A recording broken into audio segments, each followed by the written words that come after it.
Kuwait లో RS కి జీతం ఎలా ఉంటది, రూమ్ ఎలా ఉంటది చూపిస్తే ఈ వీడియోలో చూసేయండి. ఆర్ఎస్ అంటే ఒక సెక్యూరిటీ లెక్క అనమాట. ఈ రోజు నేను ఒక కైరాన్ అనే ఏరియాలో ఉన్నా. ఇక్కడ వర్క్ చేస్తున్న ఆర్ఎస్ ఆల్మోస్ట్ బెంగాలీ దేశానికి సంబంధించిన వాళ్ళే ఉన్నారు. వీళ్ళకి ఒక చిన్న కైమా లాంటి గుడ్స్ అయితే ఇచ్చారనమాట.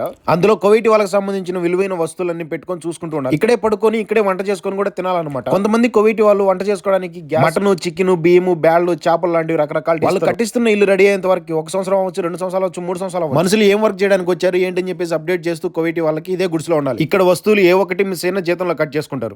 ఇక్కడ చాలా వరకు కొత్త ఇల్లు అయితే కట్టిస్తున్నారు అనమాట. ఈ వీడియో చేయడానికి కారణం ఒకటే, చాలా మందికి తెలిసి తెలియక వచ్చేసి ఇట్లా ఇబ్బంది పడుతూ ఉంటారు. ఎండాకాలం వస్తే ఆ గుడికి ఏసీ కూడా లేదు. ఇదే వాటర్, దీనికి ఫిల్టర్ బిగించుకోవాలి. చూడండి వాటర్ ఎలా ఉన్నాయో. స్నానం చేయడానికి, వంట చేసుకొని తినడానికి ఇదే నీళ్ళు. ఆర్ఎస్ఎల్ అంటే 2 రకాలుగా ఉంటారు. ఒకటి గెస్ట్ హౌస్ దగ్గర ఉండేవాళ్ళు, 2 వీళ్ళ ఫ్యామిలీతో పాటు సొంత ఇంట్లో ఉండేవాళ్ళు. వీళ్ళకి జీతం వచ్చేసి ఆల్మోస్ట్ 100 నుంచి 120 దినార్లు ఉంటాయి. అంటే 30,000 రూపాయల నుంచి 35,000 రూపాయల లోపు. గెస్ట్ హౌస్ దగ్గర సెక్యూరిటీగా ఉండే వాళ్ళకి జీతం కాకుండా ఎక్స్ట్రా ఆదాయం లక్షల్లో. అది ఎలానో తెలుసుకోవాలంటే ప్రొఫైల్ కింద ఫుల్ వీడియో ఉంది చూసేయండి. గల్ఫ్ రావాలనుకునే వాళ్ళకి ఉపయోగపడుతుంది. ప్లీజ్ వీడియోకి లైక్ చేసి, షేర్ చేసి, సబ్స్క్రైబ్ చేయండి. బాయ్.